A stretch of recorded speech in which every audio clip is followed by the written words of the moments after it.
Well, welcome back, Grace Chapel friends and family. Welcome back to our Grace Chapel podcast. We're so glad that y'all have decided to tune in this week to check this out. There are three of us here this week. Yeah, that's right. Sitting here with Paul as always, and then we've got Jim with us as well. Yes. Jim was able to speak this week at GC, and he finished our series, Generosity That Tells a Story, led us in an awesome message yesterday. So we are going to dive into that and discuss this series a little bit this morning. Yeah. So, Paul, we're going to get started with, we've just finished our series, Generosity That Tells a Story. Would you kind of just fill us in, if anyone's tuning in who maybe this is their first week, they just need a little bit of a catch up on the series, they've been out of town last week, whatever. Just fill us in a little bit about where have we been on this series, and then we'll hand it over to Jim to kind of run us through this week's. Yeah, absolutely. And I'll give just a quick connection point with some of that too as well. So for this month here at Grace Chapel, this is a month where we think a lot about serving and giving opportunities. We do that oftentimes in the month of November. We think about the way that we're blessed, obviously with the Thanksgiving holiday that allows us to do that as well. And so we had this series called Generosity That Tells a Story. And the basic idea in this is that our lives ought to tell a story about what we believe about the goodness of God, and living as the people, serving as the people, loving as the people of a good God. So we are God's, we belong to God, we know these things to be true about God, and so it should change the way we live in relation to others. And so, yesterday, real quick, I wrote for our newsletter here at Grace Chapel that goes out every week. I was part of a meeting a couple of weeks ago with a number of church leaders from across the country, talking about a few of the things that the church must do, or the church has done, and the church has been sometimes historically good at. But as we make this shift, and Jim talked a little bit about discipleship yesterday, so I'm sure we'll get into that more. But as we make this shift to really truly embracing a disciple-making culture within our churches, what are some of the things that we've done that we need to continue? And one of the things that came out of that was this idea that the church must continue to be known by its acts of service, its good works within the community. And so again, we've got to, it just points again to the idea how important it is that we live in a way that that tells the right kind of story about the God we serve. And so I'm excited, especially because that's kind of what Jim was doing yesterday with the message. So for sure. And we hope this has been helpful for you. Hopefully you've taken this seriously over the month and your life has been telling the story of generosity. So Jim, tell us a little bit about yesterday. Kind of where's your message fit in? What'd you talk about? Give us a little bit of a recap for anyone who may have missed it or who just needs a little bit of a refresher somewhere. Well, when Paul asked me about preaching, and I felt honored, first of all, thank you for asking me that. And he told me what the topic was.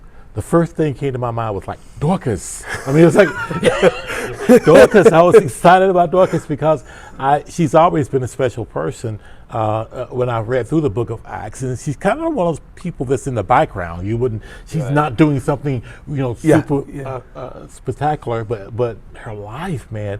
And then just verse 36 of chapter 9 just tells us a lot about her character. And so I decided I want to just deal with that verse so that we can get to know Dorcas at the end of the day.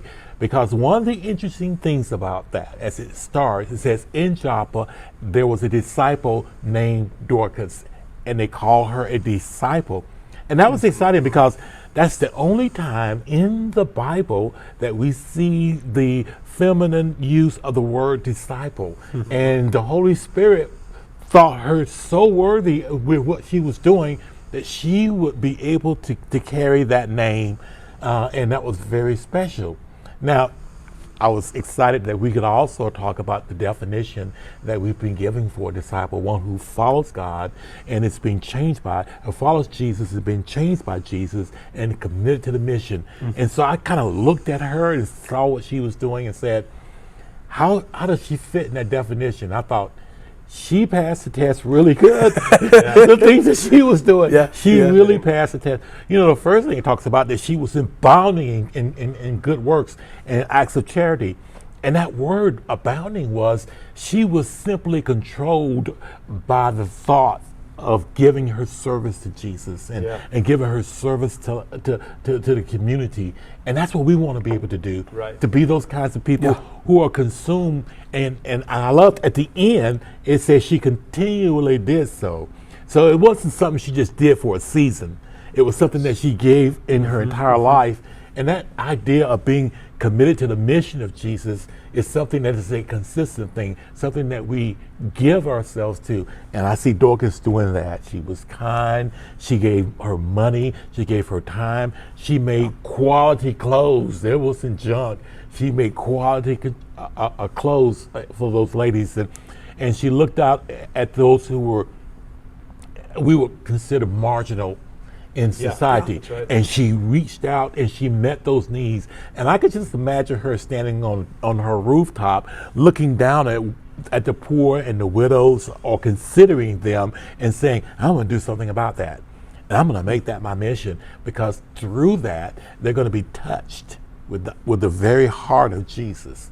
And I was just excited about how this amazing woman, and how they were crying when she was gone. But I kind of ended the message out with the fact that she lived to glorify God. As a disciple of Jesus Christ, she wanted people to know and to see her master. She wanted she wanted that light from her life. And it wasn't all about her. That's I right. guarantee you, when she was making those clothes, she wasn't going like, well, they're going to think this about me. No, she was more interested in fulfilling the mission of Jesus Christ. And that's exactly where we have to be as disciples today. So focused on bringing the light to our Savior. And at the end, having people say, you look just like Jesus. That's right. the goal. That's the goal of us being disciples. If you want people to say, you look just like Jesus, and us to live that life, not to bring glory to us, but to bring glory to our God. And I saw that in Dorcas. That's awesome. That's awesome. Yeah, I remember as I first came to you and I said, hey, Jim, would you be willing to preach on this Sunday? Yeah. We're going to have gone through 3 weeks, and maybe what would really fit here is actually a story that we could identify in the New Testament of someone whose story really did tell a story of generosity. So it's generosity that tells a story. Right. Well, what is that generosity pointing to? It's Jesus, obviously. It's what God has done in our lives. And so, that story especially, I think in so many ways, the story of Dorcas points to that, or Tabitha, if we want to use her given name, Tabitha or Dorcas in the Greek. And I think about her, what really made an impact is I was thinking about that yesterday as you were sharing. We talk sometimes about churches. So and it's sometimes the scenarios posed this way. What if your church were to disappear tomorrow? Right. Would your community even take notice? Right? So let's say, just like Tabitha, Dorcas, she died, right? So she was this witness, this disciple, as you point out. She died, she disappeared in a sense, or she was gone from this earth. At least that's what they were expecting. They didn't expect that Peter was going to show up and raise her from the dead. Although some seemed to have the faith that was what was going to be happening.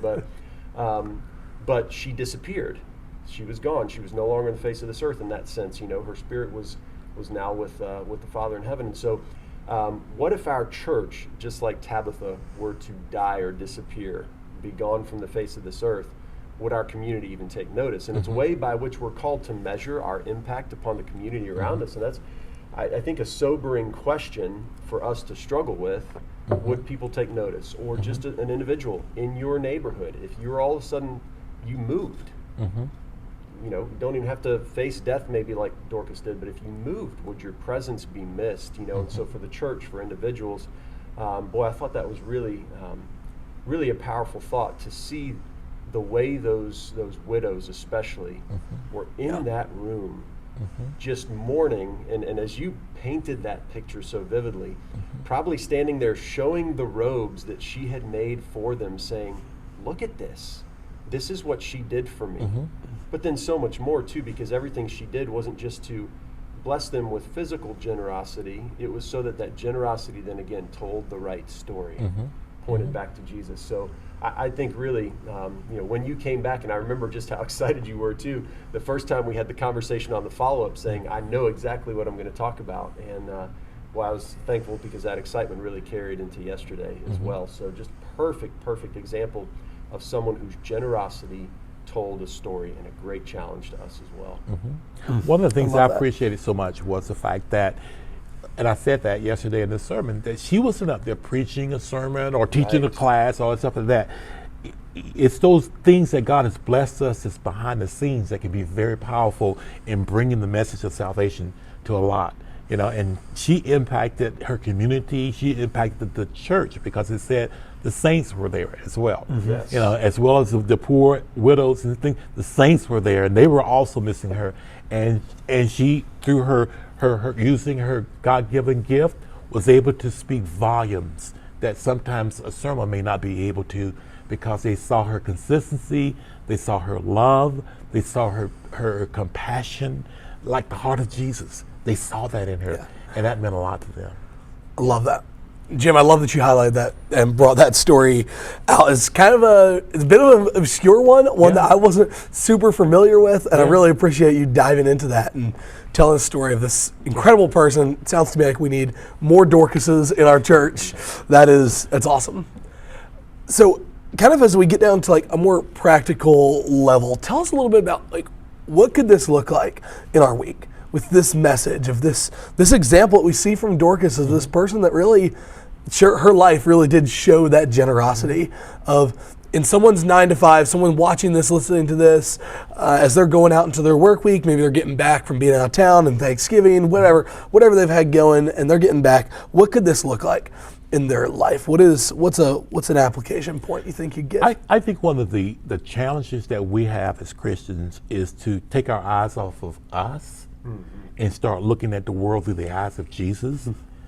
Dorcas was able to do that, and she not only saw needs, but she did something about those needs. And sometimes we could see a need and think, we really should do something about that. But no. She took the initiative herself, and she made those things, and she committed herself to doing that. And as we're walking around as disciples of Jesus Christ, He's offering opportunities to us. That, as the scriptures say, make the most of that opportunity.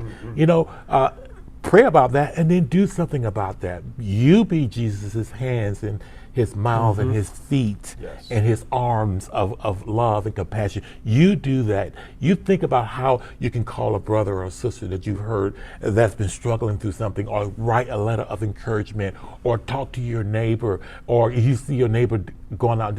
I saw a commercial on television. It's been running here for a while, and this little girl is sitting in the park feeding birds with seeds in her hands. Have you seen that? And then her neighbors across the way see what she's doing, and all of a sudden Amazon comes to her door, and they have this birdhouse, and she opens it up. Now she's able to hang up a birdhouse and put seeds in it. She walks out on her balcony, she sees her neighbor, and then she says, "Thank you." Yeah. And her neighbor just kind of nods and smiles. See, she saw that there was a need, and she went and did something about it. Nobody had to ask her or say anything. Yeah. And that's the kind of disciples that we need to try to be every day, looking for needs that are out there and saying, "God, how can you use me to meet that need?" Yeah, I awesome. think, Jim, that's such a good point in that I love, too, that, that this comes really practical when we often think, and sometimes we act this way, and sometimes we in church leadership are sort of to blame for this, is that we've made it seem as though the way you serve as a Christian is through the church and through the programs of the church and the ministries of the church, as opposed to, no, you're a disciple. That's again, Dorcas' story is so powerful. It is. In that she saw a need. Nobody at the church, like you said, nobody had to tell her, you go and meet that need. Right. She took the initiative, and she went and met that need because she saw the need, she recognized the need. And so for us as individual disciples of Jesus, just to say, here's a need, I don't need a church program to meet that need. Right. I need to be a disciple of Jesus, and that will move me to meet that need because I'm on mission for Jesus, all of us individually. And so, man, I think that's an awesome challenge and a great application. It is. Awesome. Well, I think that's a great spot to land this, land this series. And man, I think that's awesome. A great, powerful story to show us of what it looks like to really live that life of generosity. Yes. So Jim, thank you so much for sharing that message. Thank you. Thank you for inviting me here. Yes, sir. We loved it. Hey, thank y'all for joining us, and we will see you again next week. We'll be jumping into a new series at Grace Chapel. Paul, you want to give us just like a little preview, like a 30-second preview? Just a quick preview. Okay, so we're obviously, this is December. leading into Christmas. And so we're going to be looking at 3 different accounts out of Scripture detailing the birth of Jesus. And so we're going to be looking first at Luke's account, then Matthew's account, and then surprisingly John's account as well. But all 3 of us tell us something at the incarnation, at that moment of incarnation, that is incredibly important for us to know about who Jesus is and what he came to do. So I hope you'll join us for that as well. Awesome. Well, we hope you tune in Sunday and are here for our podcast discussion again next week. Look forward to seeing y'all.